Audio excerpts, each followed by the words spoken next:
Welcome to the Deep Dive. This is where we take the materials you send us and, well, we dive deep. Get right into it. Exactly.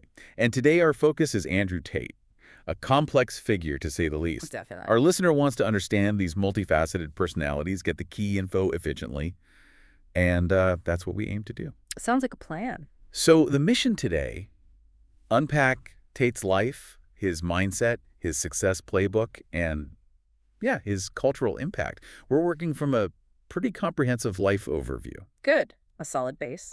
And we'll aim for a balanced view looking at all sides based on that overview. All right, let's start at the beginning. He was born in Washington, D.C., American-British nationality. Right. And his father, Andrew Tate, looms large in the story. An African-American chess international master. Brilliant, by all accounts, but also described as unpredictable. Yeah, that combination, Okay. brilliance and unpredictability in a parent figure, that's bound to leave a mark, you'd think. And his mother worked in catering. The parents split up early on. Which led to a big move. He, his mother, and his siblings, Tristan and Janine, moved to Luton in England. And he describes that time in Luton as, well, pretty tough.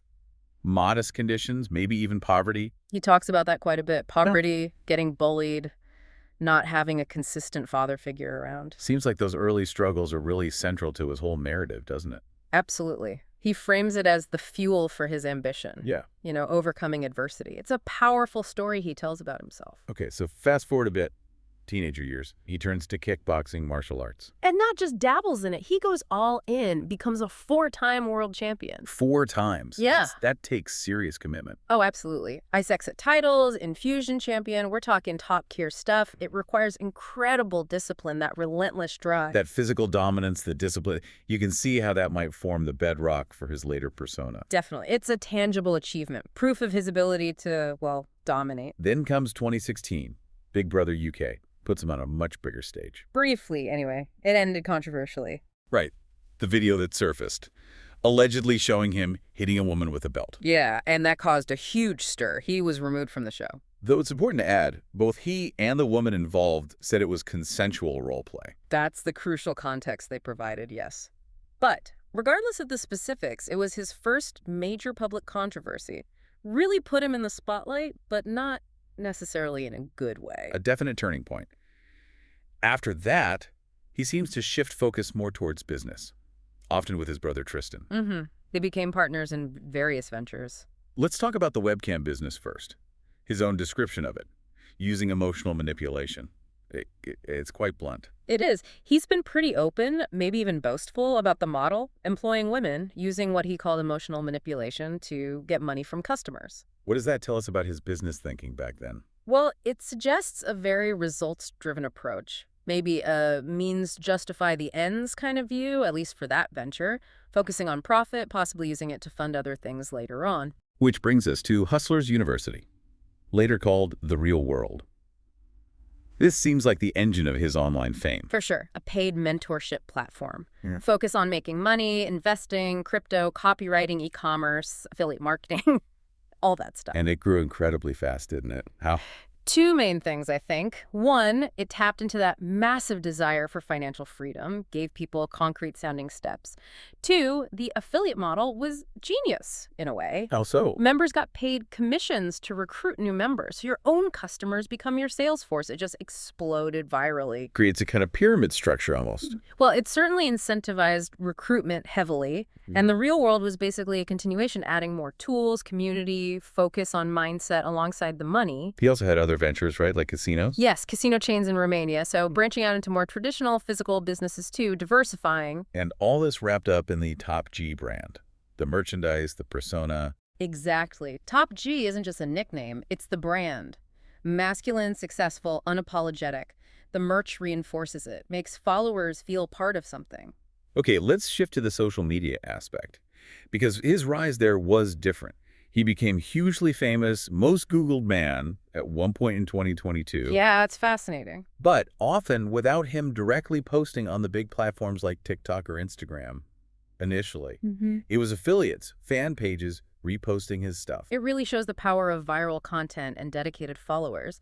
His message, often bold, controversial, about masculinity, success, society, it clearly resonated enough for others to spread it like wildfire. He understood how to make content that people wanted to share, even if it was inflammatory. Or because it was inflammatory, perhaps. Yeah. Controversy generates clicks, shares, attention. He mastered that dynamic. But that ride hit a wall. Bans from Facebook, Instagram, TikTok, YouTube. Right. The platforms eventually cracked down, citing violations, usually accusations related to hate speech or misogyny. Which highlights the ongoing tension between free speech, platform responsibility, and harmful content. Absolutely. And then, of course, he was later reinstated on X, formerly Twitter, after Elon Musk took over, adding another layer to that whole debate. Then things took a much more serious turn. December 2022. Arrested in Romania. Him and his brother Tristan, on very serious charges. Human trafficking, rape, forming an organized crime group. They were detained for months, then put under house arrest. And throughout, they've denied everything, vehemently. Framing it as an attack by the Matrix, right? Global elites trying to silence them. That's their narrative, yes. It fits into his broader anti-establishment message. But these are, extremely serious legal accusations. And the case is ongoing, as far as we know, into 2024. Public reaction, totally split. Completely polarized. It adds this whole other very dark dimension to his public image. Let's try to dig into his philosophy a bit more. Some of his quotes are really revealing, or at least widely like, you are exactly where you deserve to be. That one encapsulates his emphasis on extreme personal responsibility. Your situation is entirely your own making. Which can sound empowering to some. Right, a call to take control, but it can also sound pretty harsh, ignoring systemic issues or just plain bad luck. Very individualistic. Then the really controversial one. Depression isn't real. Weakness is a choice. Yeah, that one. It directly contradicts, well, all accepted medical and psychological understanding of mental health. It dismisses depression as a real condition. Exactly. Frames it purely as a lack of mental toughness, which can be incredibly damaging for people actually struggling. It's a core part of his reject weakness message, but it's scientifically unfounded and, frankly, dangerous. Okay, how about I wake up and I am top G? What's that about? Pure ego, persona. Probably a bit of both. It's extreme self-confidence, maybe a self-affirmation, but it's also performance, is the brand. Projecting that unwavering dominance that his followers aspire to. Is he really top G or is he playing top G? Maybe even he doesn't know. The line can get blurry, especially when a persona becomes so ingrained. Another one on gender. Men must become, women just are. This points to a very traditional, almost essentialist view of gender roles. Men have to strive, build, achieve their value. Women possess it inherently. It suggests men are defined by action, women by being. Something like that. It's been heavily criticized as sexist, limiting both men and women to narrow stereotypes. Fits into that traditional masculinity framework he promotes. And finally, the big one. Escape the matrix. They want you poor, weak, and obedient. This is central. The matrix is his term for, well, the system. Mainstream society, governments, media, elites.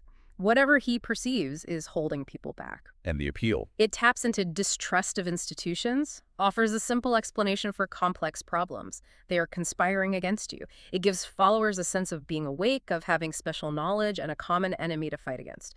Very powerful framing. So pulling it together. Discipline, money, mental strength, traditional masculinity, reject the mainstream.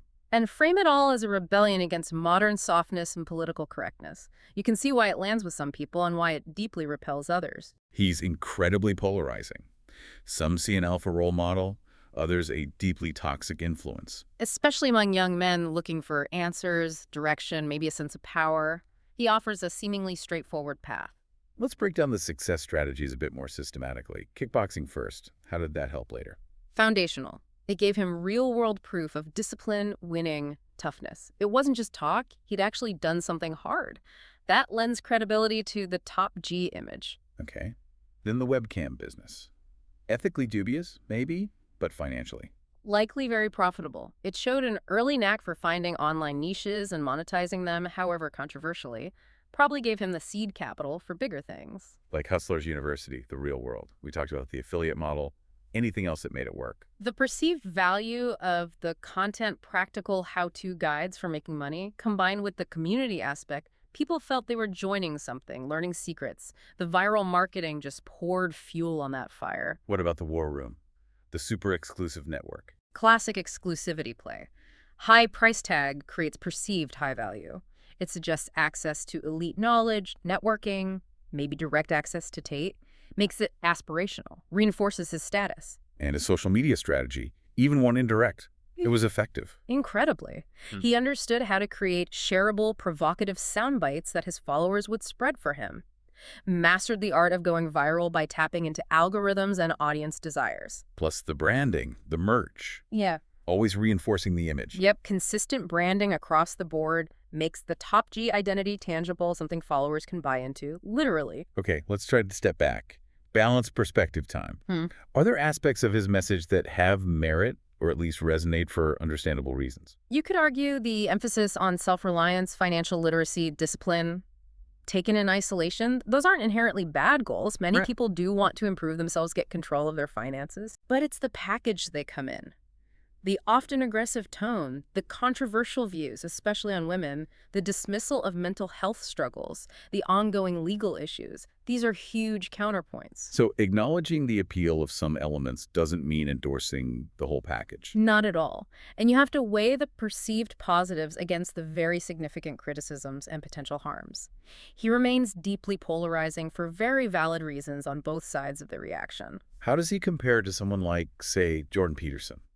People sometimes group them together. There are surface similarities. Both appeal strongly to some young men, critique modern society, talk about responsibility, maybe traditional values. But key differences. Oh, yeah. Right. Peterson comes from academia, psychology. His focus is often more philosophical on meaning, individual psychology, cultural narratives. Tate is much more about tangible status. Money, cars, women, physical dominance. His rhetoric is generally far more aggressive, confrontational, and overtly focused on wealth acquisition. Less nuance, perhaps, more raw. Definitely less nuance. Peterson critiques the world. Tate seems to want to conquer it in a very specific material way. Different vibes, different endgames, I'd say, despite some overlapping audience appeal. That's helpful context. So wrapping up, what can someone actually learn from the Andrew Tate story? Both positive and maybe negative lessons. Well, you could study his drive, maybe his understanding of branding and online virality, how he built a following. But that has to be paired with a critical look at the methods and the message. What about the unlearning? What warnings are there? Warnings about maybe unchecked ego, the dangers of harmful rhetoric disguised as self-help, the ethical lines in business, how easily influence can be built online for good or ill. It prompts reflection on what real success means. So it raises big questions for you, the listener. Like, what are the risks of that kind of hyper-masculine ideal he pushes? And how do you pursue success, ambition, maybe even wealth, without falling into manipulation or harmful ideologies? And maybe the biggest question, what does his popularity actually tell us about today? About the anxieties and desires, particularly among young men, that make his message resonate so strongly. Exactly. His story is a mirror in some ways, reflecting parts of contemporary culture, online dynamics, and the search for identity and power. Okay, so that was our deep dive into Andrew Tate. From Luton to kickboxing champ to Big Brother to controversial internet mogul, and now facing serious legal battles. It's a complex, often contradictory story. He generates admiration and intense criticism in almost equal measure. He certainly sits at a fascinating, maybe uncomfortable crossroads of modern masculinity, online fame, business, and controversy. A case study that forces us to think critically about the figures and messages gaining traction today. So our final thought for you. Keep thinking about those broader implications. What does Tate's rise and the reaction to him reveal about our culture's definition of success, masculinity, and the power of the internet? Explore further, form your own informed view. Thanks for joining us on The Deep Dive.